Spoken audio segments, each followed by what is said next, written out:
Nuestro amado Dios, gracias por permitir juntarnos a la distancia. Gracias, Señor, por el cariño que nos tenemos. Nos consideramos, Señor, hermanos, familia en Cristo Jesús. Y al reunirnos alrededor de tu palabra, pedimos que tú vengas a hablarnos, Señor, y que nos guíes a la verdad. ¿Qué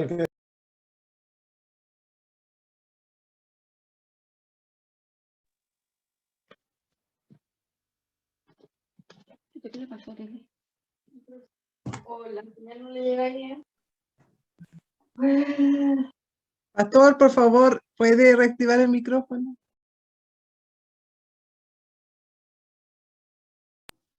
Muy bien, vámonos al libro de Romanos. Vamos a comenzar el capítulo 3. Capítulo 3.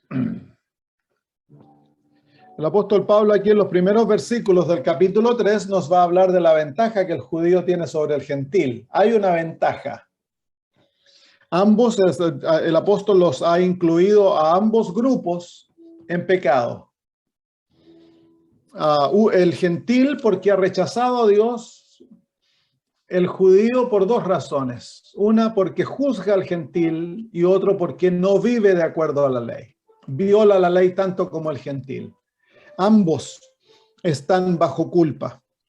Y vimos también la semana pasada que el verdadero judío no es el que es circuncidado en la carne, sino que es el que es circuncidado en el espíritu, en el corazón. Y puede que un gentil que vive de acuerdo al principio de la ley, que es el principio del amor, sea más judío que el judío. Y que Dios sea más obediente a la ley que el judío que vive para guardar la ley. Muy bien, el capítulo 3. Vamos a leerlo todo. ¿Qué ventaja tiene pues el judío? ¿O de qué aprovecha la circuncisión? Mucho, en todas maneras. Primero, ciertamente que les ha sido confiada la palabra de Dios. Pues que si alguno de ellos han sido incrédulos, su incredulidad habrá hecho nula la fidelidad de Dios. De ninguna manera, antes bien sea Dios veraz y todo hombre mentiroso, como está escrito, para que seas justificado en tus palabras y venzas cuando fueres juzgado. Y si nuestra injusticia hace resaltar la justicia de Dios, ¿qué diremos? ¿Será injusto Dios que da castigo? Hablo como hombre. En ninguna manera, de otro modo, ¿cómo juzgará Dios al mundo? Pero si por mi mentira la verdad de Dios abundó para su gloria, ¿por qué aún soy juzgado como pecador? ¿Y por qué no decir, como se nos calumnia y como algunos cuya condenación es justa, afirman que nosotros decimos, hagamos males para que vengan bienes? ¿Qué pues? ¿Somos nosotros mejores que ellos? En ninguna manera. Pues ya hemos acusado a judíos y gentiles que todos están bajo pecado.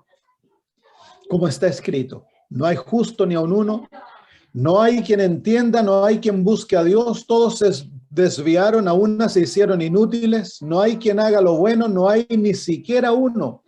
Sepulcro abierto su garganta, con su lengua engañan, veneno de áspides hay debajo de sus labios. Su boca está llena de maldición y de amargura, y sus pies se apresuran para derramar sangre. Quebranto y desventura hay en sus caminos, no conocieron camino de paz. No hay temor de Dios delante de sus ojos. Pero sabemos que todo lo que la ley dice, lo dice a los que están bajo la ley, para que toda boca se cierre y todo el mundo quede bajo el juicio de Dios. Ya que por las obras de la ley, ningún ser humano será justificado delante de él, porque por medio de la ley es el conocimiento del pecado. Pero ahora, aparte de la ley, se ha manifestado la justicia de Dios, testificada por la ley y por los profetas. La justicia de Dios por medio de la fe en Cristo Jesús, para todos los que creen en él, porque no hay diferencia. Por cuanto todos pecaron y están destituidos de la gloria de Dios, siendo justificados gratuitamente, por su gracia, mediante la redención que es en Cristo Jesús, a quien Dios puso como propiciación por medio de la fe en su sangre, para manifestar su justicia a causa de haber pasado por alto en su paciencia los pecados pasados, con la mira de manifestar en este tiempo su justicia, a fin de que Él sea el justo y el que se justifica, y el que justifica al que es de la fe de Jesús. ¿Dónde pues está la jactancia? Queda excluida. ¿Por cuál ley? ¿Por la ley de las obras?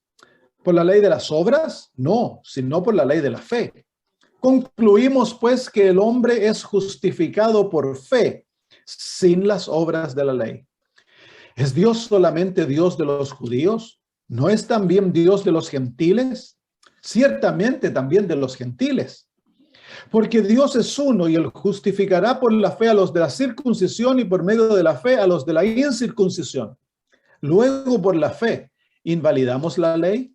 En ninguna manera, sino que confirmamos la ley. Bueno, así que ahí están el capítulo 3. Capítulo 3 termina el argumento en el versículo 9 que hemos venido viendo. Y el apóstol Pablo da un resumen de lo que ha venido hablando en el versículo 3 del capítulo 9, que dice que pues somos nosotros mejores que ellos. En ninguna manera, pues ya hemos acusado a judíos y a gentiles que todos están bajo pecado. Así que los versículos que preceden al versículo 9, desde el capítulo 1 a versículo 18 en adelante, tiene el propósito de mostrarnos que todos estamos en pecado. En la terminología del apóstol, gentiles y judíos. Pero en este caso son todos los hombres. No hay nadie que sea mejor que otro. Capítulo 3, versículo 23, el apóstol Pablo muestra que todos hemos pecado y estamos destituidos de la gloria de Dios. Capítulo 6, versículo 23, por lo tanto dice que dice, porque la paga del pecado es muerte. Así que todos han pecado, todos merecen la muerte. No hay nadie que sea mejor que otros. Es por eso que no tenemos el derecho de juzgar, porque nosotros nos encontramos en el mismo bote, en el mismo hoyo. Muy bien, vámonos al versículo 1. ¿Qué ventaja tiene pues el judío? ¿O de qué aprovecha la circuncisión? Entonces aquí el apóstol Pablo en pregunta, él entra en un campo en el cual está respondiendo una pregunta natural en la mente. Si todos estamos en el mismo problema, ¿qué ventaja entonces de ser cristiano? ¿En qué ventaja es de ser judío? Entonces ahora él muestra aquí, dice mucha ventaja. Y luego dice, en todas maneras, así que hay mucha ventaja, en todas maneras el judío tiene ventaja sobre el gentil. ¿Por qué? Primero, ciertamente que les ha sido confiada la palabra de Dios. Así que lo que le da ventaja al judío es el hecho de que él ha recibido la palabra de Dios, y a través de la palabra de Dios, de la revelación divina, el judío tiene un estilo de vida bueno. Tiene ¿cómo se llama? Enseñanza en cuanto a cómo vestirse, cómo comer, cómo vivir en el hogar, cómo tratar a los siervos. Qué definición de lo bueno y de lo malo en forma muy clara. Entonces, en todo tienen ventaja, pero ellos no han aprovechado esa ventaja, tristemente. Entonces, de la misma manera, ¿de qué vale ser adventista? Podríamos decir, en mucho vale ser adventista. ¿Por qué? Porque tenemos la palabra de Dios, nos ha sido revelado en muchas áreas y en eso tenemos ventaja en todos los círculos de la vida. Nosotros tenemos ventaja sobre aquellos que no conocen estas cosas. Pero somos como los judíos que no usamos aquellas ventajas para el bien y la gloria de Dios. Nos han enorgullecido, nos han hecho separarnos, sentirnos mejores. Nos han llevado a confiar en nuestra propia justicia. Nos ha enceguecido el conocimiento y creemos que porque hacemos estas cosas Dios nos acepta. El apóstol Pablo va a mostrar eso, que eso es una falacidad.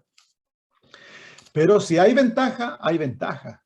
Nuestro estilo de vida nos lleva a vivir entre 8 a 12 años más que el resto de la población. El sufrir menos enfermedades de todo tipo que el resto de la población. Los adventistas del séptimo día se encuentran entre los 5 grupos en el mundo que viven más que todos. Entre nosotros se encuentra la mayor cantidad de octogenarios que cualquier grupo. Y lo increíble es de que entre nosotros no es tan solo un grupo racial, es todos aquellos que adoptan el estilo de vida que Dios nos ha dado, reciben una bendición. Tenemos un sistema de educación que si es practicado es maravilloso. Y así, tenemos consejos para tener familias felices que si se practicaran no existiría el divorcio dentro de la iglesia. Tenemos mucha ventaja. El tener la palabra de Dios nos da una ventaja sobre todos los otros grupos de seres humanos. Pero aprovechamos aquellas ventajas. ¿Vivimos de acuerdo al conocimiento que Dios nos ha dado? Versículo 3. ¿Pues qué? Pues qué. Aquí el apóstol Pablo comienza ahora con una pregunta filosófica. Debe haber sido algo que era común entre los cristianos. El hecho bueno, dice, si mi maldad aumenta la justicia de Dios, entonces sigamos siendo malos, pues. Entonces es algo que a lo mejor nosotros no lo sentimos cercano, pero era un problema que se lo acusaba al apóstol Pablo, que el hecho que predicaba la justicia por la fe y apuntaba al ser humano a ser malo y que esto exaltaba la bondad de Dios, entonces tú le estás enseñando a todos a ser malos. Versículo 3. Pues que si alguno de ellos han sido incrédulos, su incredulidad habrá hecho nula la fidelidad de Dios. Por supuesto que no. Dios no falló. Somos nosotros los que fallamos. Pero Dios no impone sus caminos en nosotros. Dios es un Dios que da libertad. Como cuando Adán y Eva, Dios les dijo, el día que de él comieres ciertamente morirás. No los forzó a no comer. Les dio la oportunidad de vivir felices de acuerdo a lo que ellos escogen o traer sobre ellos la infelicidad y la muerte como resultado de lo que escogen. Esa es la manera que Dios obra. Dios, el amor no fuerza. Entonces, claro, se lo puede, como muchos hacen. ¿Para qué creó Dios a Adán y Eva si él sabía que el mundo iba a caer? Entonces culpan a Dios por la caída del mundo.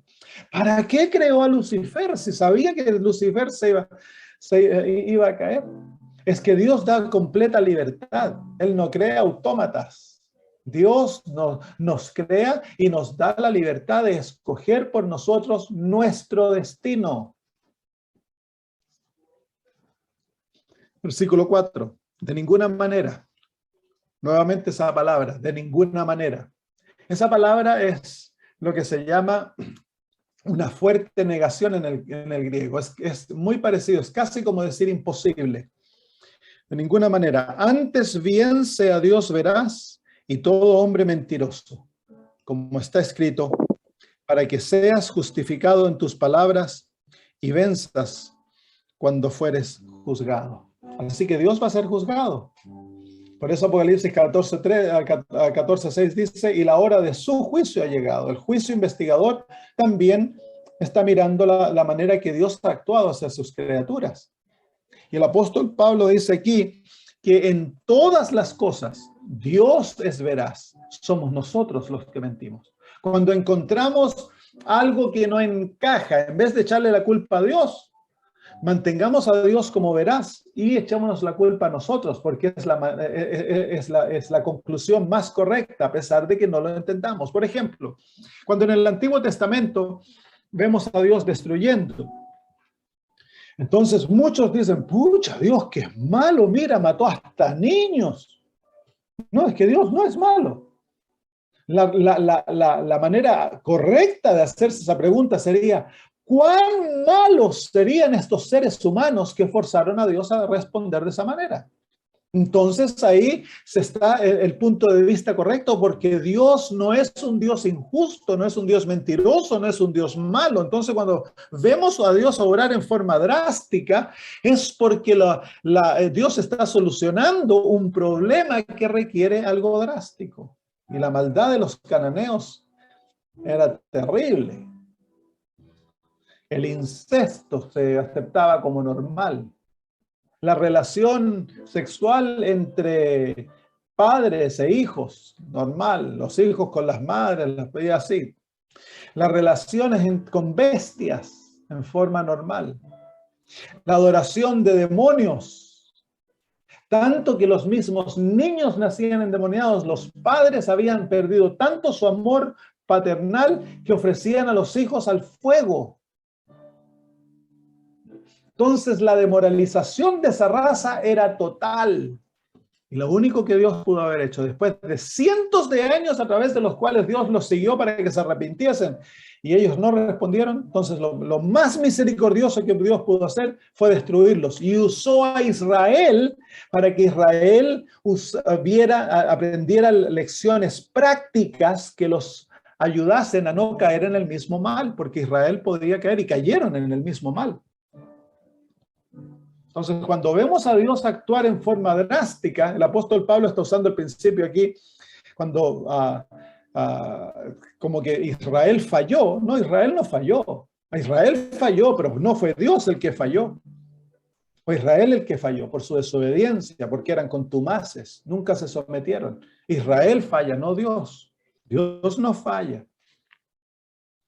Versículo 5. Y si nuestra justicia hace resaltar la justicia de Dios, ¿qué diremos? Hablo como hombre. ¿Será injusto Dios que da castigo? Aquí estamos hablando de lo que mencioné. ¿Es injusto Dios cuando el hombre obra injustamente? Y eso prueba que el hombre es injusto, malo, y en contraste eso muestra cuán justo y bueno es Dios. Y si Dios castiga, a pesar de que él obtuvo beneficio, estamos hablando como hombres, dice el apóstol Pablo. ¿Por qué entonces castiga?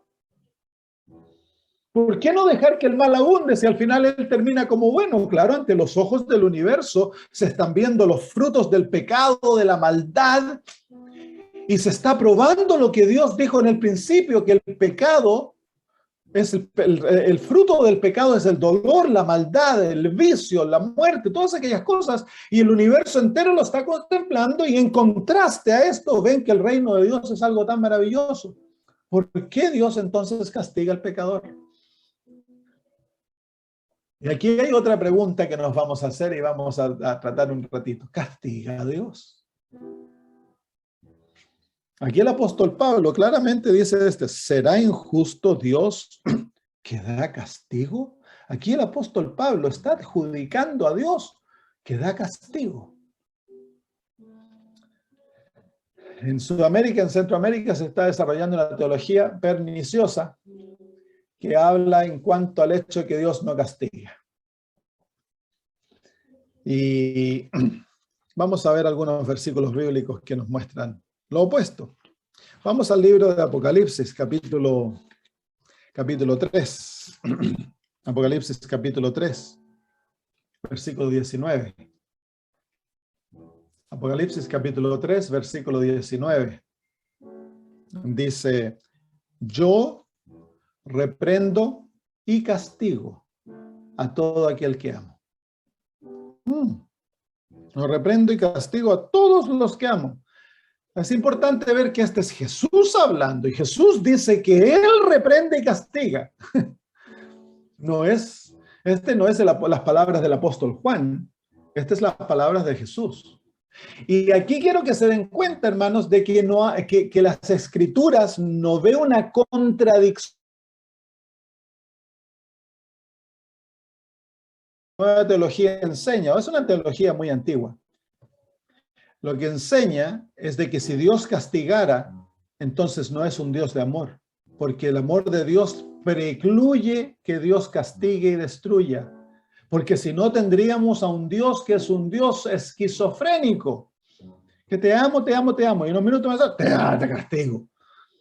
Pero es que la Biblia no muestra eso. El castigo divino es el resultado del amor divino. A todo aquel que amo, yo reprendo y castigo. Y es el Señor Jesús hablando. En el libro de Hebreos, en el capítulo 12, el apóstol Pablo nos muestra exactamente lo mismo. Dice, versículo 4 en adelante, dice, porque aún no habéis resistido hasta la sangre combatiendo contra el pecado, y habéis ya olvidado la exhortación que como a hijos se os dirige diciendo, hijo mío, no menosprecies la disciplina o el castigo del Señor, ni desmayes cuando eres reprendido por él. Porque el Señor al que ama disciplina y azota a todo el que recibe como hijo. No puede ser más claro.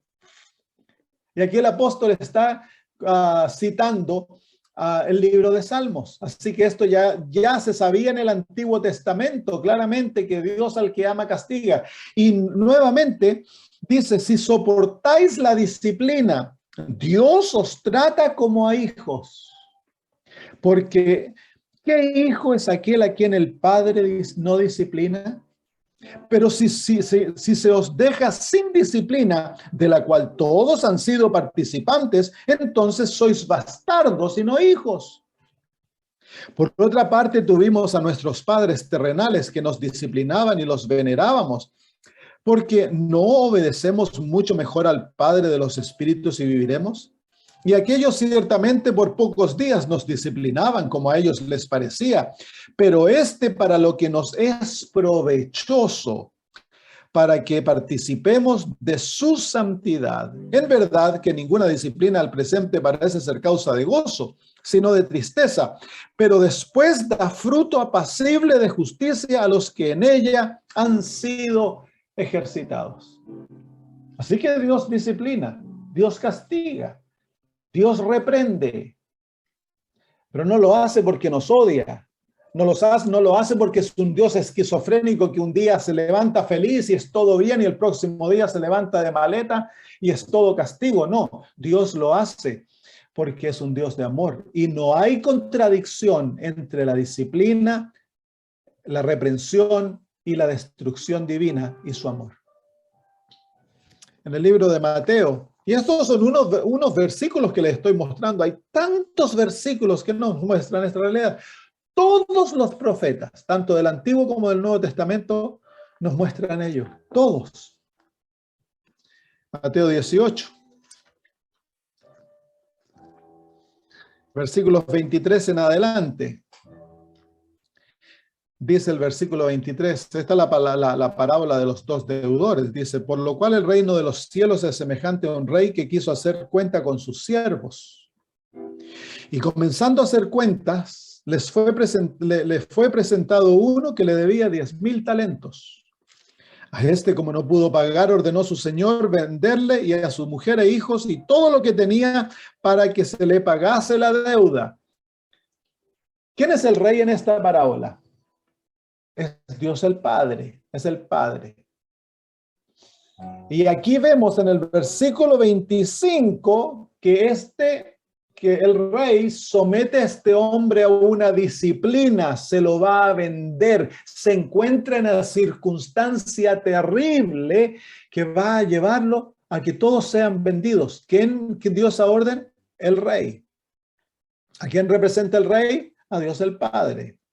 Miren lo que sigue diciendo. ¿Cuál es el resultado de aquella disciplina? Exactamente lo que dice el apóstol Pablo. Dice, entonces aquel siervo postrado le suplicaba diciendo, Señor, ten paciencia conmigo y yo te lo pagaré todo. Así que el siervo lo lleva al arrepentimiento, lo lleva a la confesión.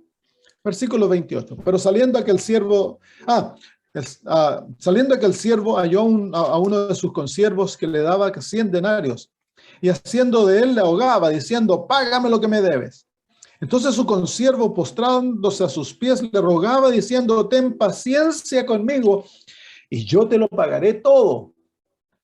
Mas él no quiso, sino fue y le echó en la cárcel hasta que pagase la deuda.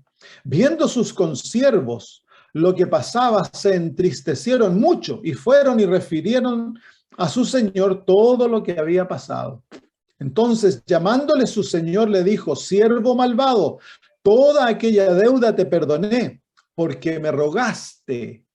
¿No debías tú también tener misericordia de tu consiervo como yo tuve misericordia de ti? Entonces su señor, enojado, le entregó a los verdugos hasta que pagase toda la deuda. Y mire lo que dice ahora: así también mi Padre Celestial hará con vosotros si no perdonáis de todo corazón cada uno a su hermano sus ofensas. Este es el Señor Jesús. Porque en esta nueva teología dice que el Señor, que son tan solo Jesús el que nos presenta el verdadero carácter del Padre, y que de Jesús entonces nosotros hemos de juzgar todo lo que de los demás. Y ellos dicen que cuando los profetas del Antiguo Testamento muestran a Dios destruyendo, castigando, trayendo mal, ellos se equivocaron. Los profetas cometieron errores porque ellos no comprendían el verdadero carácter de Dios. Pero aquí tenemos a Jesús mismo diciéndonos: así también mi Padre Celestial hará con vosotros. En otras palabras, que como el rey se enojó por la injusticia de su siervo, que no obró con el otro siervo como el rey había obrado con él, y lo mandó a los verdugos para que lo castigaran, de la misma manera lo hace Dios. Así que el rey representa a Dios, que somete a su siervo a disciplina primero. El siervo responde a la disciplina y le ruega que sea perdonado. El rey lo perdona y le da una nueva oportunidad. Y en esa nueva oportunidad, en vez de actuar con misericordia, trata al otro siervo en manera violenta. Entonces el rey ahora responde de la misma manera y lo trata a él en forma violenta. Y dice: Dios va a actuar de la misma manera. Pero no es porque Dios te odia, no es porque Dios sea esquizofrénico, sino que es la manifestación del amor de Dios. No hay contradicción entre el castigo divino y su amor en las Sagradas Escrituras. En Mateo 25, sí, es que es más lindo cuando se nos presenta al Dios de amor, que es tan paciente, que nunca hace nada. Es un cuadro tan atractivo y queremos tener a ese Dios que no actúa de esa manera, pero es que ese no es el Dios bíblico. El Dios bíblico es un Dios maravilloso, amoroso, paciente, misericordioso, tierno, compasivo, un Dios que está dispuesto a morir por nosotros, pero a la misma vez es un Dios con el cual no se juega. Porque aquellos que rechazan todo lo que Dios ha hecho por ellos, entonces Dios lo único que le queda es destruirlos. No lo hace porque Él se deleita en el sufrimiento y la destrucción. Lo hace porque es lo mejor que puede hacer por ellos. Es una acción de amor. En Mateo 25 está la parábola de las ovejas y los carneros. Y se dice en el versículo 44, al versículo 41, entonces dirá también a los de la izquierda: apartaos de mí, malditos, al fuego eterno preparado para el diablo y sus ángeles. Este es Jesús hablando. Este es Jesús. Dice: porque tuve hambre y no me disteis de comer, tuve sed y no me disteis de beber, fui forastero y no me recogisteis, estuve desnudo y no me cubristeis, enfermo y en la cárcel y no me visitasteis. Entonces también ellos le responderán diciendo: Señor, ¿cuándo te vimos hambriento, sediento, forastero, desnudo, enfermo, en la cárcel y no te servimos? Entonces le responderá diciendo: de cierto os digo que en cuanto no le hicisteis a uno de estos demás, a estos más pequeños, tampoco a mí me lo hicisteis. E irán estos al castigo eterno y los justos a la vida eterna. ¿Quién es el que los echa al castigo eterno? Bueno, el versículo 41 dice: entonces os dirá también a los de la izquierda: apartaos de mí, malditos, al fuego eterno preparado para el diablo y sus ángeles. Y esto se encuentra en los escritos de Mateo, que nos está citando las palabras de Jesús. ¿Castiga a Dios? Sí, no es algo que le gusta hacer, él lo odia. Cuando Dios castiga, llora, le toca su corazón. En el capítulo 22, si no me equivoco, de Mateo, está la parábola de las fiestas de la boda. Dice, el reino de los cielos es semejante, versículo 2, a un rey que hizo fiesta de boda a sus hijos. ¿Le hace una fiesta de boda a quién? A sus hijos. Y envió a sus siervos a llamar a los convidados a las bodas, mas estos no quisieron venir. Perdón, no es a sus hijos, es a su hijo. Así que el rey le hace una fiesta de boda a su hijo.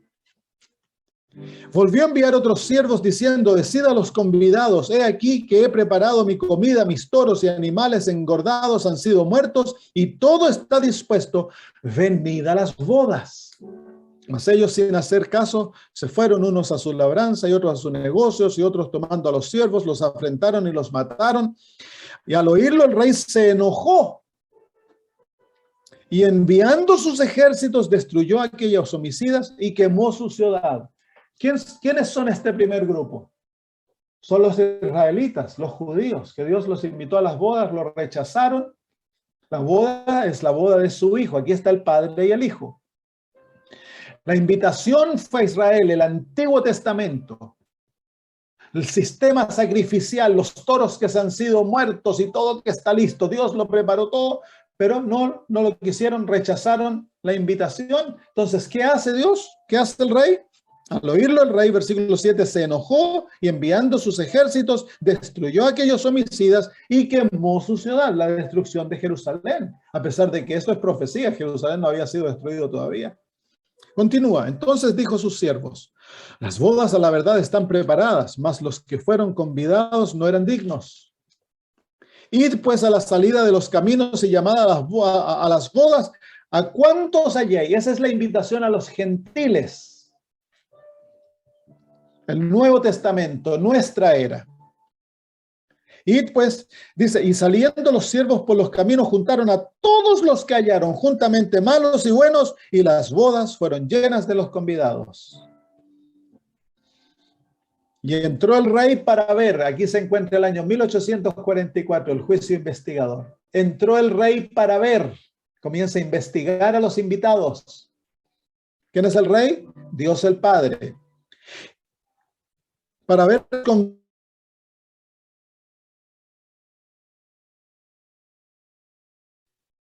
¿qué hace este rey que es tan misericordioso, tan lleno de amor, tan compasivo, tan tierno, el Dios del cielo, el rey del cielo? Mire lo que dice. Y le dijo, amigo, ¿cómo entraste aquí sin estar vestido de boda? Mas él enmudeció. Miren ahora lo que el rey dice. Entonces el rey dijo a los que servían, atadle de pies y manos y echadle en las tinieblas de afuera. Allí será el lloro y el crujir de diente, porque muchos son llamados y pocos escogidos. Así que es claro, hermanos, en las Sagradas Escrituras es bien claro que Dios castiga y Dios destruye. Pero no es una contradicción de su amor. Nosotros tenemos un entendimiento del amor como una expresión de sentimientos bonitos. Y es verdad, el amor crea eso, pero el amor va más allá. El amor no busca lo suyo. Cuando Dios obra por amor, cuando Él obra, todo lo que hace lo hace por amor. No busca lo suyo, busca el bienestar de todo su reino. Y cuando destruye, es exactamente lo que Él está haciendo. Lo hace por amor a los que Él destruye, porque es lo mejor que puede hacer por ellos. Y lo hace por amor a aquellos sus súbditos fieles, que lo aman y lo obedecen. Entonces, la enseñanza que dice que Dios no destruye es una herejía, tristemente es una herejía. Destruye el carácter divino. Los que creen que Dios destruye, se les enseña cómo tener un Dios loco. Los profetas se equivocaron en su inspiración, ellos no comprendían a Dios. Entonces yo le hice la pregunta, hablé con una de estas personas la semana pasada y le hago la pregunta, entonces, ¿quién juzga a quién? ¿Eres tú el que juzga las Sagradas Escrituras o las Sagradas Escrituras te juzgan a ti? ¿Quién tiene la última autoridad? ¿La palabra de Dios o tú, el que interpreta la Biblia? ¿A quién he de creer? ¿He de creer yo lo que leo en la Biblia o de creer al que enseña? Es muy sagaz el engaño que está introduciendo Satanás. Suena muy dulce. Uy, Dios va a salvar incluso a los ángeles caídos y a Satanás, porque Dios es un Dios de amor tan grande que no los va a destruir, los va a salvar. Pero eso deja a un Dios injusto. Deja a un Dios que fuerza sus caminos en su creación. Seres que nunca desearon a Dios, seres que rechazaron toda oportunidad, seres que escogieron no vivir con Dios. Dios los va a forzar a vivir con Él por la eternidad. Es un Dios injusto. Entonces, es importante, hermanos, cuando se estudia la Biblia, tomar lo que la Biblia dice. Si no lo entendemos profundamente, tómelo y sigue estudiando. Dios va a ir revelando más luz, más luz. Y cuando vemos el cuadro completo del carácter divino, es un cuadro maravilloso. Si nosotros deseamos a Dios, hemos de tenerlo a Él como Él es presentado en su palabra. Yo hablaba con una niña y decía, bueno, si Dios es así, yo no quiero a ese Dios. El problema no es de Dios, el problema es tuyo. Tú estás tratando de crear a un Dios en tu propia imagen. A un Dios que complace tus deseos carnales, al Dios que te va a salvar, no importa que estés cometiendo fornicación, tomando, asesinando, matando millones de personas y no te arrepientes, te vas a la muerte sin arrepentirte, con el puño levantado contra Dios, igual Dios te va a salvar. Entonces, ese es un Dios creado en la imagen del ser humano. Un Dios que no existe. Ese Dios no es el Dios de las Sagradas Escrituras. Para tener ese Dios, este grupo de pastores y personas que están enseñando esta doctrina, destruyen la autoridad de la Biblia y del espíritu de profecía. Tú les muestras escritos de la hermana de White claramente que muestran de lo que ellos enseñan. Son doctrinas de demonio, pero ellos dicen, no, ella se equivocó. Entonces, nos dejan sin autoridad. Todo es una confusión. ¿Y a quién hay que creerle? A ellos, porque ellos interpretan la Biblia correctamente. Jesús nunca le preguntó a los judíos, ¿cómo interpretas?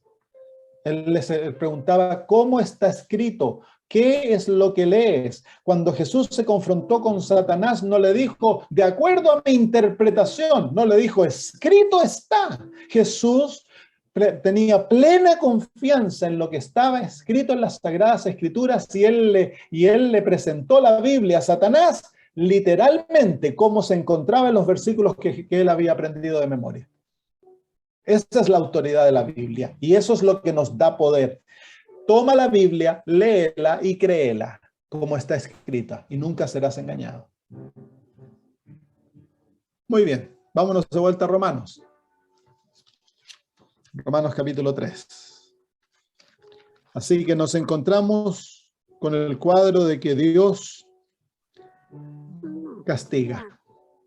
¿Será injusto cuando Dios castiga? Por supuesto que no. Dios no es injusto.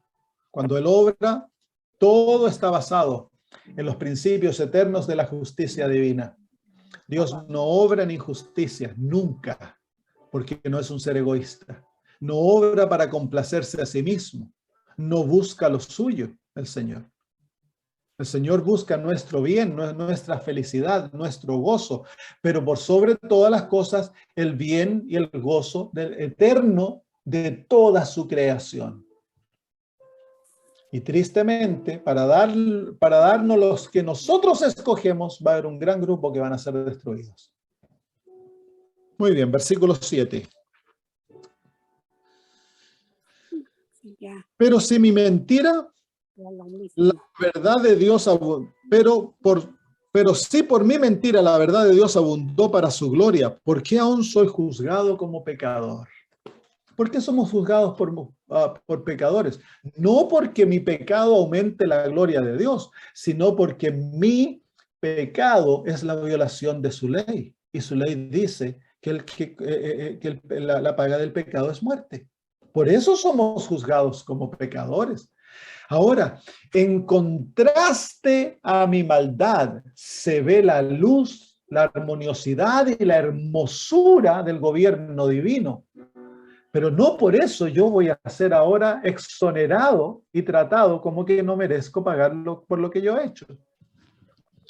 Versículo 8. ¿Y por qué no decir, como se nos calumnia, como algunos a cuya condenación es justa afirman, que nosotros decimos, hagamos males para que vengan bienes? En cierto modo, la enseñanza que enseña que Dios no destruye, enseña este principio. Tú puedes hacer todo el mal que tú quieras y al final te va a venir bien de todos modos.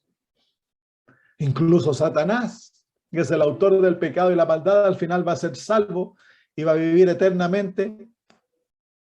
Entonces, ese principio se encuentra basado en el corazón de esta enseñanza. Versículo 9. ¿Qué pues? ¿Somos nosotros mejores que ellos? En ninguna manera. Pues ya hemos acusado a judíos y gentiles que todos están bajo pecado. Hay algo natural en el ser humano que nos lleva siempre a vernos mejores que los demás. En el libro de Lucas, el capítulo 18, el apóstol Lucas nos lleva introduce una parábola con las siguientes palabras. Capítulo 18, en el versículo dice, a unos que confiaban en sí mismos como justos y menospreciaban a los otros. Dijo también estas parábolas. Una de las marcas de la justificación propia de una vida legal es que nos lleva a nosotros a sentirnos mejores que los demás y nos lleva a menospreciarlos. La marca de la verdadera justificación, de la justicia por la fe, es que nos lleva a vernos a nosotros más malos que los demás. Abre nuestros ojos a nuestra maldad y nos muestra la profundidad de la oscuridad que hay en nuestras almas, y ellos nos llevan naturalmente a sentirnos más malos y más pecadores que el resto de los demás. Y eso nos lleva a tratar a todos con misericordia, a no menospreciar, a no juzgar, a no apuntar el dedo, a no tratar de sacar en la pajita del ojo ajeno cuando nosotros tenemos la mansa viga en nuestro ojo, a no creernos más santos que los otros. ¿Cómo se llama? La marca de la justificación propia, que es la manifestación de la naturaleza humana que no ha sido convertida, es el hecho de que nosotros nos sentimos mejores que ellos. En ninguna manera, dice, imposible. Varias veces ha usado esa expresión, imposible. Pues ya hemos acusado a judíos y a gentiles, que todos están bajo pecado. Y ahora el apóstol Pablo nos presenta en los versículos 10 al versículo 18 esta increíble descripción del corazón humano, de la naturaleza humana. Dice, como está escrito, y aquí él comienza a citar una serie de citas del Antiguo Testamento. No hay justo ni aun uno. No hay quien entienda. ¿Cuántos hay justos? Ni uno. Ni aún uno hay justo. Así que por nosotros mismos podemos ir y mirar los ejemplos más maravillosos. Enoc, que no se cita ningún pecado. Tenemos a Caleb, tenemos a José, tenemos a Daniel, a hombres que ¿cómo se llama? Son manifestados en el Antiguo Testamento como ejemplos de santidad, y sin embargo, en sí mismos no eran justos. ¿Por qué? Miren lo que nos dice el libro de Job. Job capítulo 14.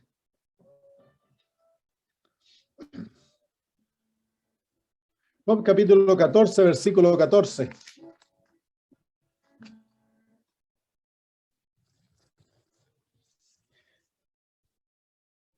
Job 14:4, perdón, 14:4. ¿Quién hará limpio a lo inmundo? Nadie. ¿Quién hará limpio a lo inmundo? Nadie. ¿Por qué soy inmundo? Nos hacemos la pregunta. Si no hay justo ni aun uno, somos todos injustos. El apóstol Job nos habla de eso como que somos inmundos. ¿Por qué somos inmundos? Bueno, vamos al Job capítulo 15, versículo 14. ¿Qué cosa es el hombre para que sea limpio y para que se justifique el que ha nacido de mujer? ¿Por qué es que somos impíos, injustos y no nos podemos justificar? ¿Por qué es que somos inmundos? Es porque hemos nacido de una mujer. No es la culpa de la mujer, pero en cierto modo es la culpa de la mujer, porque ella, en la unión de mi papá con mi mamá, me crearon a mí y yo recibí su naturaleza. Y es eso lo que me hace inmundo, injusto. Lo vuelve a repetir eso Job en el capítulo 16. No, en el versículo 16 del mismo capítulo. Capítulo 15, versículo 16 dice Job: ¿cuánto menos el hombre abominable y vil que bebe la iniquidad como agua? Qué descripción, ¿no? El hombre es abominable, es vil, bebe la iniquidad como agua. Es natural para nosotros.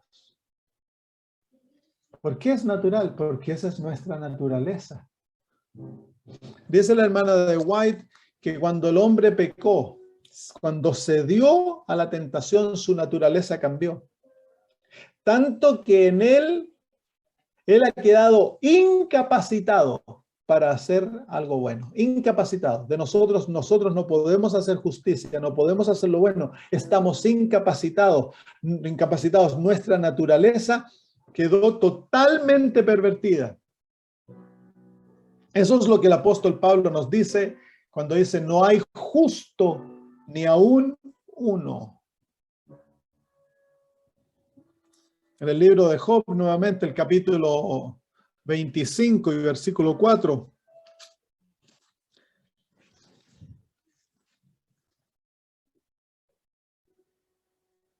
¿Cómo pues se justificará el hombre para con Dios? ¿Y cómo será limpio el que nace de la mujer? Nuevamente ese sentido, el que nace de la mujer.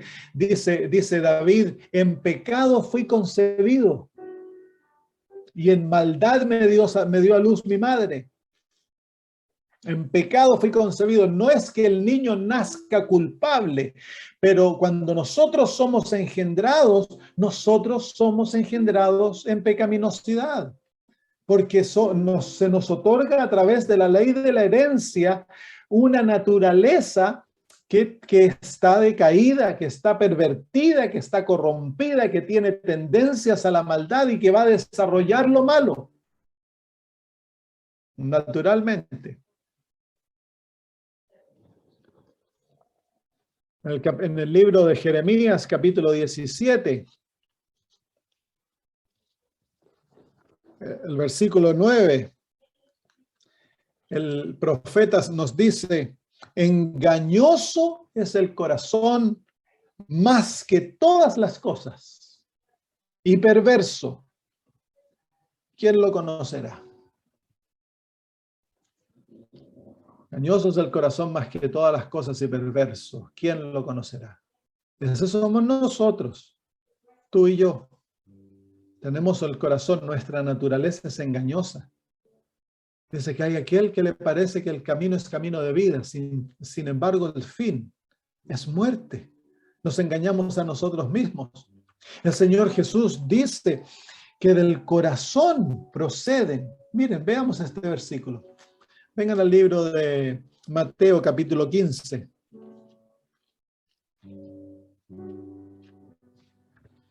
Mateo capítulo 15, versículo 19. Dice: porque del corazón salen los malos pensamientos, los homicidios, los adulterios, las fornicaciones, los hurtos, los falsos testimonios, las blasfemias. Toda violación de la ley de Dios, ¿se fijan? Estas cosas son las que contaminan al hombre, pero el comer con las manos sin lavar no contaminan al hombre. Así que nosotros nos contaminamos a nosotros mismos, porque nosotros producimos malos pensamientos, deseos perversos, planes pecaminosos. Todo es producido por nuestro corazón, nuestra mente, nuestra naturaleza. Somos naturalmente violadores de la ley. No hay ni aún uno justo. Sigue el apóstol Pablo hablando de sí mismo en el capítulo 7 de Romanos. Capítulo 7 de Romanos, el apóstol Pablo dice, versículo 14, porque sabemos que la ley es espiritual, mas yo soy carnal, vendido al pecado. Soy esclavo del pecado, yo soy carnal, naturalmente. Esa es nuestra naturaleza.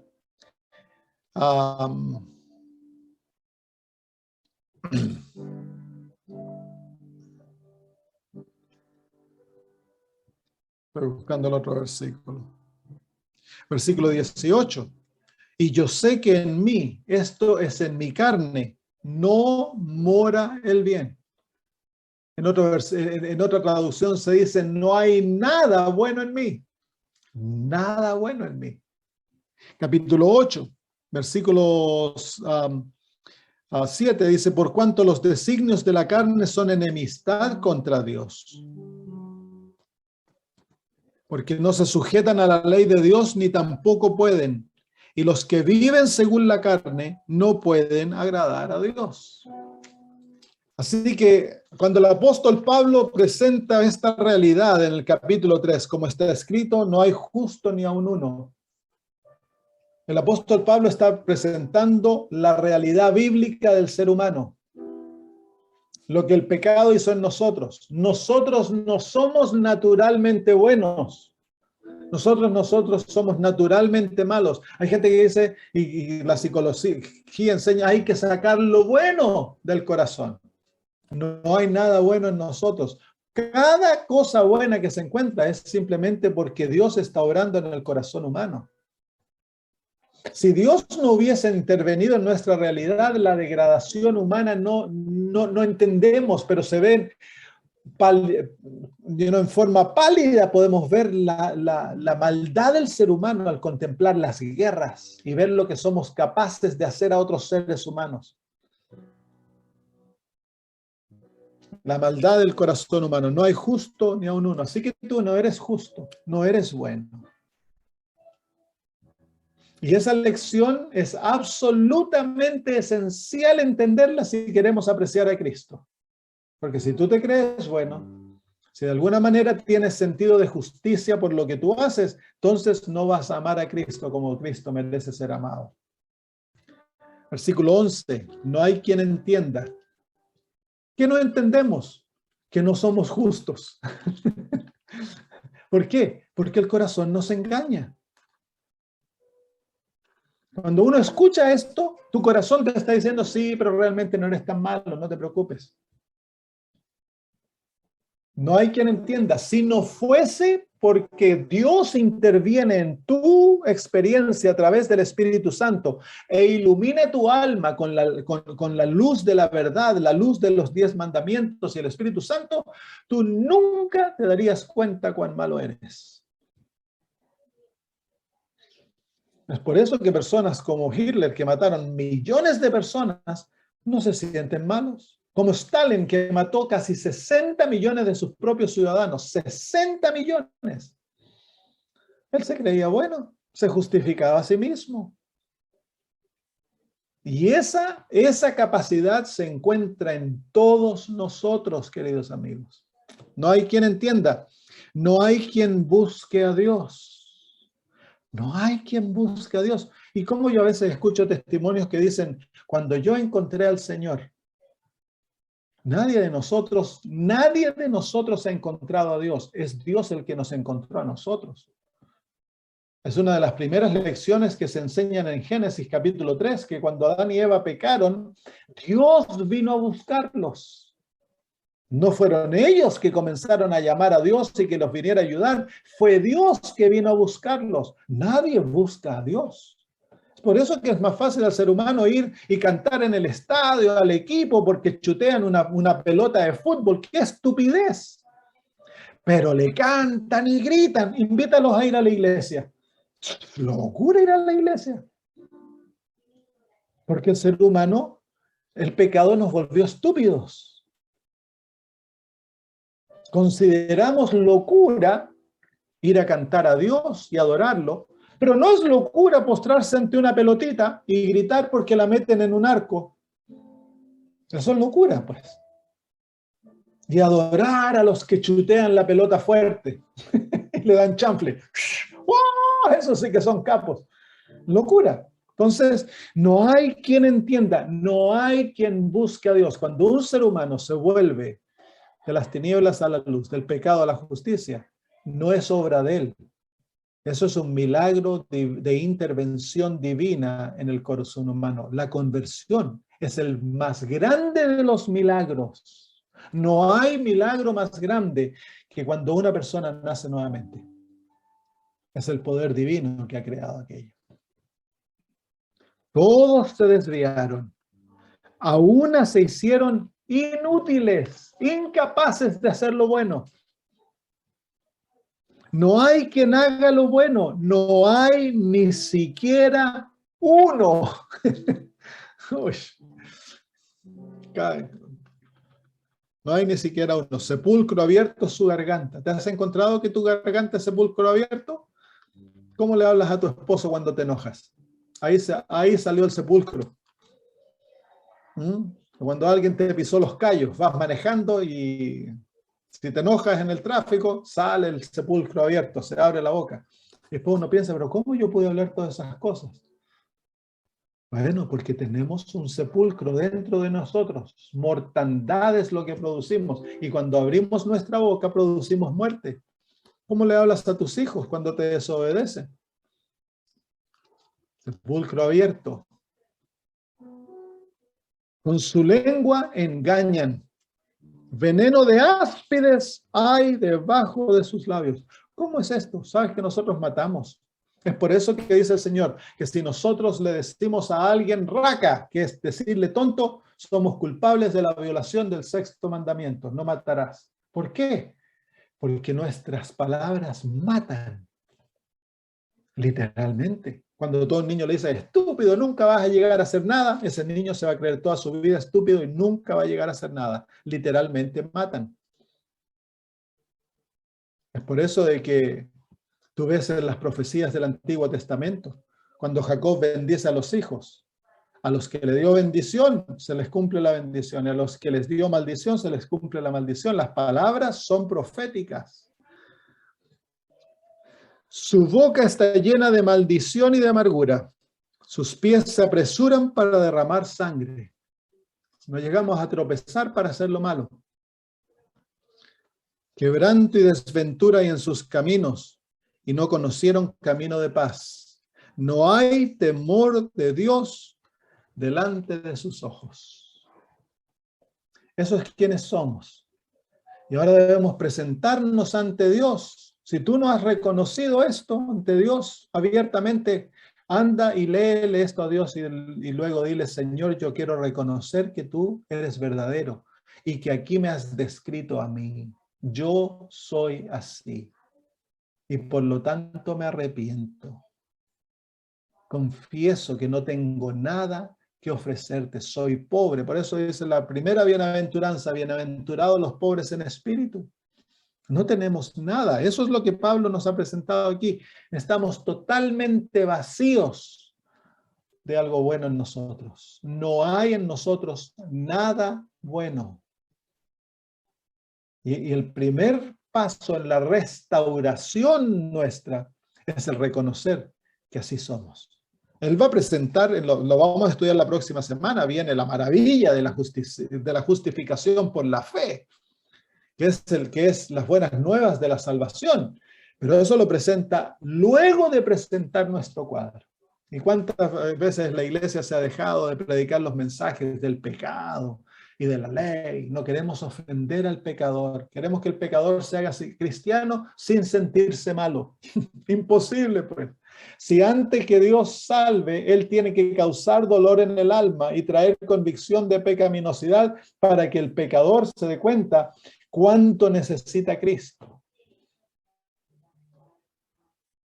Entonces, querido hermano, si tú te sientes bueno, porque eres adventista, porque guardas el sábado, porque comes esto, no comes lo otro, bebes esto, no bebes lo otro, te vistes de esta manera, crees en el espíritu de profecía, pagas el diezmo y todas esas cosas maravillosas que Dios nos ha dado, pero eso te hace sentir bien, entonces estás equivocado. Si crees que no eres tan malo, si te sientes bueno, entonces estás equivocado. El apóstol Pablo dice que él era de todos los pecadores el más grande. Imagínense este hombre que caminaba tan cerca de Cristo, se sentía como el más grande de los pecadores. Esa es la verdadera actitud del cristiano. En mí yo no soy nada, pero todo lo tengo en Cristo Jesús. Cristo es mi todo. Eso es lo que el apóstol Pablo nos está llevando, a ver en Cristo nuestro todo, no en nosotros mismos. Muy bien, vamos a terminar. ¿Hay alguna pregunta por ahí? El apóstol Pablo nos ayuda a ver el por qué pecamos. ¿Por qué pecamos? Porque somos malos. El pecado es lo natural de nuestra vida. Lo que nosotros naturalmente producimos es la violación de la ley de Dios. Como lo dice el apóstol Pablo en Gálatas 5, los frutos de la carne. Lo que naturalmente produce la carne, los frutos de la carne, son aquellas cosas que él lista, que son todas violaciones de la ley de Dios. Entonces, para un ser humano es natural pecar. Deja de ser natural cuando el corazón es convertido y la naturaleza de Cristo nos es implantada como un don en nosotros a través del Espíritu. Entonces va a llegar a ser no natural el pecar, va a doler pecar, vamos a odiar pecar y va a ser natural hacer justicia. Tan solo cuando Cristo mora en el alma. Pero mientras Cristo no está en el alma, mientras el alma nos ha subyugado a Jesús, es natural pecar. La iglesia no te puede sostener. La iglesia no te puede retener pecar. La moralidad tampoco. La moralidad produce una fachada, una careta de cristiano. Las leyes tampoco. Se pueden hacer muchas leyes para prohibirte hacer lo malo, pero de alguna manera tu naturaleza encuentra hacer lo malo. No hay nada que pueda detener al ser humano a hacer lo malo si Cristo no está en el alma. Es Cristo el poder de Dios para justicia. Y Él es nuestra justicia. Gustavo. Tengo una pregunta.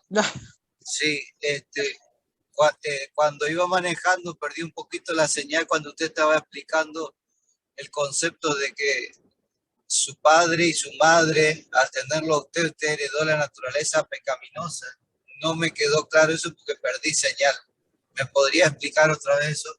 Se llama la ley de la herencia, que nuestros padres nos heredan una naturaleza caída, una naturaleza que está en rebelión contra Dios, una naturaleza que naturalmente va a violar la ley de Dios y va a producir pecado. Porque ellos a la misma vez le heredaron de sus padres y ellos de sus padres, y así todo el camino hasta Adán y Eva. La ley de la herencia. Es por eso que nosotros, yo lo he dicho varias veces aquí en el grupo, pero a los hijos no hay que enseñarles a ser buenos sin Cristo. A los hijos hay que desde chiquitos enseñarles que ellos son pecadores y sin Cristo no pueden obedecer. Que cuando hacen lo malo hay que enseñarles a que ir a Cristo y obtener el perdón y el poder para hacer lo bueno. Que ellos tan solo pueden hacer el bien con Cristo en el alma. Es cuando nosotros castigamos a nuestros hijos porque hacen lo malo y los castigamos para que aprendan a ser buenos, les estás enseñando a ser legalistas, moralistas. Al niño hay que llevarlo a los pies de Cristo apenas el niño tiene conciencia y comenzar a enseñarle de que toda bondad se encuentra en Cristo Jesús tan solo. Y de la misma manera en la iglesia. No se predique un sinfín de lista de cosas buenas que hay que hacer a los miembros sin darles el poder para que ellos hagan aquellas cosas buenas. Y es una sumisión a Cristo Jesús. Una vida de entrega al Señor y de confianza en Él, que Él es nuestro sustituto y nuestra seguridad. Yo no sé si tú has participado, pero hay pastores que a veces predican fuerte y los miembros le encantan. Pero lo único que predica hay que hacer esto, no hay que hacer lo otro, hay que hacer esto, no hay que hacer lo otro, es malo esto, es mundanalidad, estamos violando los principios, estamos abandonando la verdad antigua, y aquí, allá, y aquí, allá. Y claro, al final se la uno, tengo que hacer esto, y lleno de promesas, prometiéndole a Dios, yo voy a hacer esto, voy a hacer lo otro. Y nos vamos y al otro día nos damos cuenta que no hay poder alguno en nosotros para hacer todas aquellas cosas buenas. Es simplemente moralidad. Se está predicando una moralidad. Si al pecador se le enseña a hacer lo bueno, el pecador no puede hacerlo. Es por eso que hay que exaltar a Cristo crucificado. En todo sermón, Cristo crucificado, Cristo a la diestra del Padre, Cristo como nuestro poder, Cristo como nuestra vida, Cristo como nuestro todo, para que el pecador encuentre en Cristo la solución para su pecado. Y eso tenemos que escucharlo todos los días.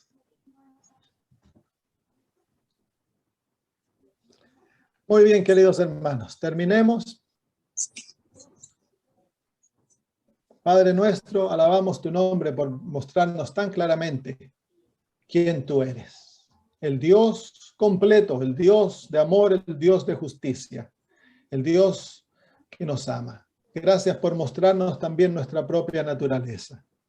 Y queremos reconocer que lo que tú has escrito en tu palabra a través de tus profetas es verdad, que somos así, Señor, lo confesamos, porque gracias a tu Espíritu nuestros ojos han sido abiertos y hemos podido vernos a nosotros en contraste con la hermosura y perfección y santidad de Jesús. Suplicamos ahora que nos lleves a tomarnos de Jesús, a vivir una vida de plena confianza en Él, una vida de plena seguridad en Él, Señor, y que Él sea nuestro todo, y que nos regocijemos en el gran don de nuestro Salvador, porque en Él se encuentra la solución para todo nuestro problema. Bendito sea tu nombre, Señor, en el nombre de Jesús. Amén.